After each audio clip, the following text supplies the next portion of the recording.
Hello everyone.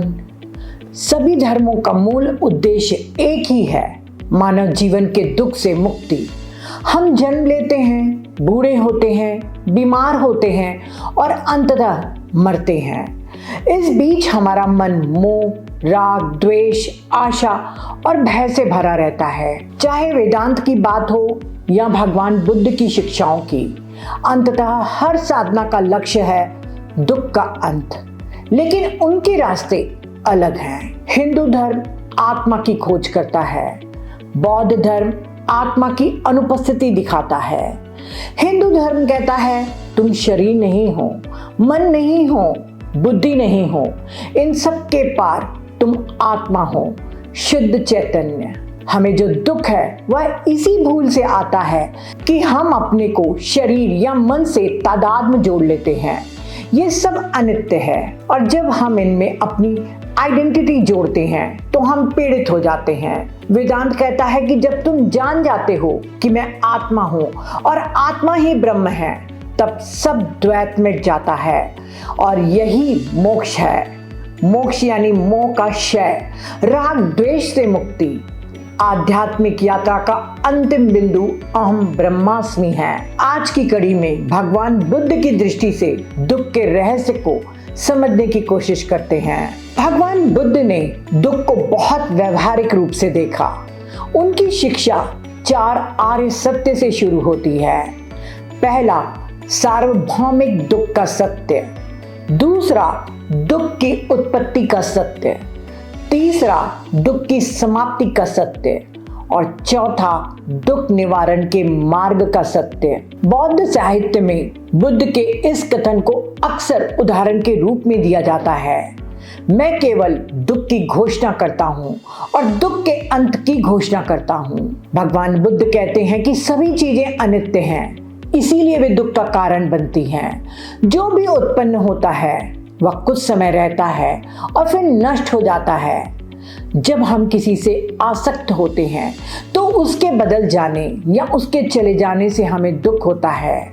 भगवान बुद्ध ने permanent आत्मा का कोई उल्लेख नहीं किया, बल्कि उन्होंने कहा कि मानव 5 स्कंदों का समूह मात्र है, psychophysical complex of mind and matter. हम इन्हीं 5 स्कंदों को मैं मानते हैं, पर ये सभी अनित्य हैं, इसीलिए मैं एक भ्रम है। यह 5 स्कंद के समूह नाम रूप कहलाते हैं। रूप यानी शरीर, जो 4 तत्वों से मिलकर बना है, अग्नि, जल, पृथ्वी, वायु, और यह आकाश तत्व के आधार पर बनता है और यह हम सबका मटेरियल एस्पेक्ट है। नाम यानी मेंटल एक्शंस अर्थात मन, यह 4 स्कंदों से मिलकर बना है।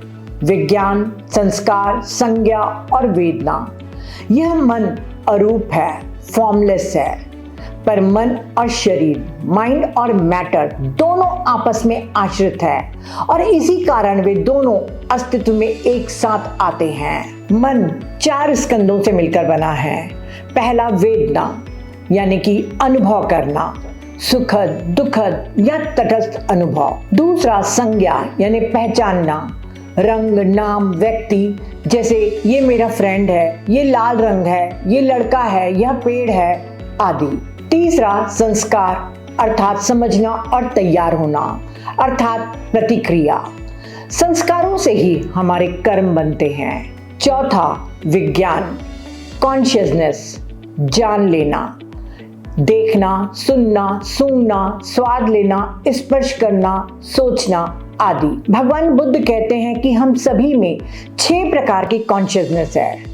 Body consciousness, ear, smell, taste और माइंड कॉन्शियसनेस। इन सभी स्कंदों का कोई स्थायी स्वरूप नहीं है। ये शरीर के साथ मिलकर कार्य करते हैं। आपकी वेदना, संज्ञा, विज्ञान, ये सब एक साथ काम करते हैं। शरीर हर पल बदल रहा है और मन क्षण क्षण बदल रहा है।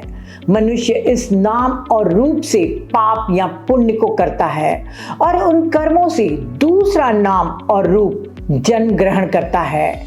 इसीलिए कोई दूसरा नहीं है जो पिछले जन्मों के कर्म को आप भुगत रहे हैं, बल्कि आप ही वह हैं जिन्होंने बनाया था। भगवान बुद्ध पुनर्जन्म रीइंकार्नेशन नहीं कहते, बल्कि वे रीबर्थ या पुनर्भव कहते हैं, अर्थात चित्त का नवीनीकरण। जब बुद्ध कहते हैं तुम अनात्म हो, इसका मतलब तुम हो ही नहीं या शून्य नहीं है। 5 स्कंदों में कोई आत्मा या स्थायी मैं नहीं पाया जाता। कुछ भी स्थायी नहीं है, सब कुछ निर्भरता से उत्पन्न होता है, जिसे उन्होंने प्रतीत समुत्पाद कहा। वे कहते हैं कि ये शरीर और मन हमारा नहीं है, क्योंकि हम उन्हें नियंत्रित नहीं कर सकते। वे अपने आप उत्पन्न होते हैं, बदलते हैं और समाप्त होते हैं। संसार में दर्द वास्तविक है, लेकिन वह कार्य कारणों और परिस्थितियों का परिणाम है। दुख का कोई भी मालिक नहीं है। दुख एक प्रक्रिया है जो हम में प्रकट होता है। जब हम इसे अपना मान लेते हैं, तब यह पीड़ा देता है। भगवान बुद्ध ने दुख के 3 प्रकार बताए हैं। पहला, दुखद दुख, प्रत्यक्ष पीड़ा। बुद्ध ने सबसे पहले उस दुख की बात की जिसे हम सब जानते हैं। फिजिकल पेन, मेंटल सफरिंग, जन्म, बुढ़ापा, बीमारी, मृत्यु, वियोग, हानि, निराशा आदि। इसे कहा गया है दुखद दुख। यह वही पीड़ा है जब हम किसी प्रियजन को खोते हैं, जब शरीर बीमारी से घिरा होता है, जब मन चिंता, भय और असुरक्षा में डूब जाता है। बुद्ध कहते हैं यम पिच्छम न लभति तपिम दुखम, अर्थात जो हम चाहते हैं वो जब नहीं मिलता वह भी दुख है। यह स्पष्ट, प्रत्यक्ष, अनुभवनीय दुख है जिसे कोई भी समझ सकता है। दूसरा, विपरिणाम दुख, यानी परिवर्तन से उत्पन्न पीड़ा। भगवान बुद्ध कहते हैं कि सुख भी दुख का कारण बन सकता है। अगर आपके मन में प्रश्न आता है कैसे, क्योंकि सुख तो हम चाहते ही हैं, तब भगवान बुद्ध कहते हैं कि हर सुखद अनुभव अस्थायी और बंधन है। जब वो बदल जाएगा, समाप्त हो जाएगा, तो उसके साथ अटैच्ड व्यक्ति दुखी होगा। जब हम प्रेम में होते हैं या सफलता, मान सम्मान, सुविधाएं हमें मिलती हैं, तो हम उनसे आसक्त हो जाते हैं। लेकिन जब वे चीजें बदलती हैं, टूटती हैं, बिछड़ती हैं या समाप्त हो जाती हैं, तो वही सुख दुख में बदल जाता है। इसे ही वे विपरिणाम दुख कहते हैं, यानी परिवर्तन से उत्पन्न पीड़ा, क्योंकि हम परिवर्तन को स्वीकार नहीं करते।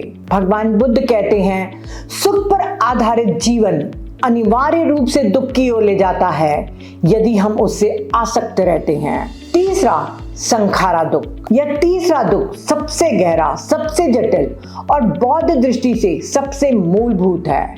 संखारा दुख का अर्थ है कि जो भी चीजें बदलती रहती हैं, टिकती नहीं, वे आखिर में दुख देती हैं। बुद्ध ने धम्मपद में कहा सब्बे संखारा दुखा। सब्बे संखारा यानी जो भी चीजें कॉज एंड इफेक्ट से उत्पन्न हुई हैं, वे अंततः अस्थायी हैं, इसीलिए दुख का कारण बनती हैं। चाहे वह धन हो, कोई रिश्ता हो या हेल्थ। यह दुख हमें तभी समझ में आता है जब हम ध्यान पूर्वक देखें कि हमारा शरीर, हमारी भावना, विचार, मन हर क्षण बदल रहे हैं और वे स्थायी नहीं हैं। भगवान बुद्ध कहते हैं कि 5 स्कंद से आसक्ति होना ही दुख है। तब वे इस बात की ओर इशारा कर रहे हैं कि ये 5 स्कंद निरंतर बदलने वाले हैं, और जब व्यक्ति इन्हें अपना मानकर यह मेरा है, यह मैं हूं, यह मेरी आत्मा है जैसी धारणाओं से चिपकता है, तो यह तृष्णा, अभिमान और गलत दृष्टिकोण के कारण दुख का कारण बनता है। भगवान बुद्ध कहते हैं कि आप एक नदी की तरह हैं जिसमें से जीवन बह रहा है। जब कोई व्यक्ति 3 मानसिक विकारों पर आधारित सेल्फ आइडेंटिटी के माध्यम से इनसे चिपका रहता है, अर्थात क्लिंगिंग होती है, तो यह अंततः दुख का ही कारण बन सकता है। पहला, यह मेरा है, लालसा के कारण, जिसे बुद्धिज्म में तन्हा कहा जाता है। दूसरा, यह मैं हूं, अभिमान के कारण, मन। तीसरा, यह मैं स्वयं हूं, गलत दृष्टिकोण के कारण। भगवान बुद्ध ने दुख का मूल कारण तृष्णा कहा है। तृष्णा यानी कि अतृप्त इच्छा, वह इच्छा जो कभी संतुष्ट नहीं होती। तृष्णा में सुखद अनुभवों की तलाश करने और किसी भी दुखद अनुभव से बचने की इच्छा शामिल है। साथ ही विचारों, विश्वासों, सिद्धांतों और मतों से आसक्ति भी शामिल है। उन्होंने 3 प्रकार की तृष्णा बताई है। पहला, काम तन्हा, इंद्रिय सुखों की लालसा। दूसरा, भाव तन्हा, अर्थात किसी अस्तित्व, पहचान या स्थिति को पाने की लालसा। इस तृष्णा में जीवन में कुछ पद, प्रतिष्ठा या कोई व्यक्ति विशेष बनने की लालसा के साथ साथ भविष्य के जन्मों में भी अस्तित्व में बने रहने की लालसा है।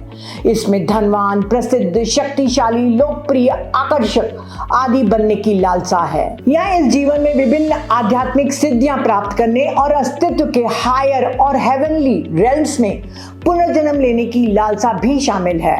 तीसरा, विभाव तन्हा, अर्थात अस्तित्व में मुक्ति पाने की इच्छा।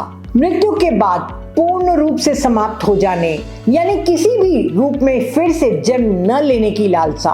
ये लालसा प्रायः उस व्यक्ति में उत्पन्न होती है जिसने जीवन में गहरे शारीरिक, मानसिक या भावनात्मक कष्ट भोगे हों। उसे जीवन इतना दुखदायी प्रतीत होता है कि वह अस्तित्व से ही छुटकारा पाना चाहता है, पर यह सम्यक दृष्टि से नहीं होता बल्कि एक विकल्प और विरोध की भावना से उपजता है। भगवान बुद्ध कहते हैं कि तृष्णा जो भी हो कभी शांत नहीं होती। एक इच्छा पूरी होती है तो अगली खड़ी हो जाती है और इस अंतहीन चाहत में मन बार बार दुखी होता है। भगवान बुद्ध इस तृष्णा को अमर बेल कहते हैं जो निरंतर बढ़ती जाती है। आगे भगवान बुद्ध कहते हैं कि तृष्णा अज्ञान से उत्पन्न होती है। यह अज्ञान क्या है? यह है अस्तित्व की हर चीज की विशेषता है अनित्य, दुख और अनात्मा। इस सच्चाई को न देख पाना ही अज्ञान है। अर्थात जब हम अपने शरीर, मन, विचार या भावना को मैं, मेरा या स्वयं मानते हैं, हम चाहते हैं कि सुख न जाए और कोई दुखद घटना न हो, कुछ भी न बदले, पर यहाँ व्यक्ति बदलते हैं, वस्तुओं का क्षय होता है और कर्म नियम के अनुसार अप्रिय घटनाएं भी घट सकती हैं। भगवान बुद्ध कहते हैं जो स्कंदों की अनित्यता, दुख और अनात्म प्रकृति को नहीं समझता वह व्यर्थ है, भले ही वह 100 वर्ष तक जीवित रहे। यही देखने की क्रिया है सम्यक दृष्टि जो हमें सच में मुक्त कर सकती है। जैसा कि भगवान बुद्ध ने कहा, जो जैसा है वैसा ही देखो, यही ज्ञान है। भगवान बुद्ध ने दुख को समाप्त करने का मार्ग बताया जो ध्यान, नैतिकता और प्रज्ञा पर आधारित है। दुख से डरे नहीं, उसे समझें, उसकी प्रकृति को देखें, निरंतर परिवर्तन, क्षणिकता और असारता। उन्होंने इसके लिए अष्टांगिक मार्ग दिया। भगवान बुद्ध कहते हैं कि दुख कारणों और परिस्थितियों का परिणाम है। जब वो कारण और परिस्थितियां विलीन हो जाएंगी तो दुख समाप्त हो जाएंगे, पर तब आपको पूरी जागरूकता के साथ दुख को देखना है। आप बस देखें कि दुख घटित हो रहा है। भगवान बुद्ध कहते हैं कि जब दुख हो और आपके रोने का मन हो तब आप स्ट्रांग बनने का अभिनय न करें। दुख को पूरी तरह से महसूस करें। आंसू बहते हैं तो बहने दें, पर अपनी जागरूकता न खोएं। आप सिर्फ देखें कि यह दुख है, पर उस दुख के साथ आप चिपके नहीं। एग्जाम्पल के तौर पर जब किसी प्रियजन की मृत्यु होती है तब उस समय आघात लगता है, बहुत रोना और विलाप हो सकता है, पर जैसे जैसे धीरे धीरे दिन बीतते चले जाते हैं यह दुख कम होते जाता है, क्योंकि तब रियलिटी यानी वास्तविकता को स्वीकार कर लिया जाता है कि जो जन्म लेगा वह मरेगा ही। पर इस वास्तविकता को मृत्यु के समय ही अगर याद रखा जाए तब दुख आएगा, पर उस दुख के लिए आप पीड़ित नहीं होंगे। या जब कभी कोई रिश्ता टूटता है तब यह परिवर्तन आघात देता है, क्योंकि सामने वाला व्यक्ति जो प्रेम करता था अब वह बदल गया है। परिवर्तन संसार का नियम है और इसके साथ कार्य कारण सिद्धांत भी है। पर उस रिश्ते में अगर आसक्ति हो तो रिश्ते टूटने के कई वर्षों तक यह पीड़ा दे सकता है। भगवान बुद्ध कहते हैं कि जब भी दुख हो तो उसके साथ क्लिंगिंग न करो, उसे सिर्फ स्वीकार करो। और लेट गो करो। इन दोनों में एक्सेप्टेंस और लेटिंग गो में एक गहरा साझा तत्व है, मैं के केंद्र का अंत, अर्थात यह मेरा दुख है का दावा नहीं करना है। तो फ्रेंड्स, आज हमने जाना कि कैसे मन ही हमारे दुख का कारण बनता है, उसकी इच्छाएं, अपेक्षाएं और लगातार चलने वाली सोच। पर समाधान है जागरूकता, समझ और सम्यक दृष्टि। तो अगली बार जब मन बेचैन हो तो बस ठहरिए और देखिए, वो इमोशन आएंगे और चले जाएंगे। किसी भी इमोशन और थॉट के साथ क्लिंगिंग न करिए। शायद वही देखना अर्थात विपश्यना मुक्ति की ओर पहला कदम है। सर्वे भवन्तु सुखिनः, सर्वे सन्तु निरामया। सब सुखी रहें, सब निरोगी रहें। इसी भावना के साथ आज के लिए थैंक यू।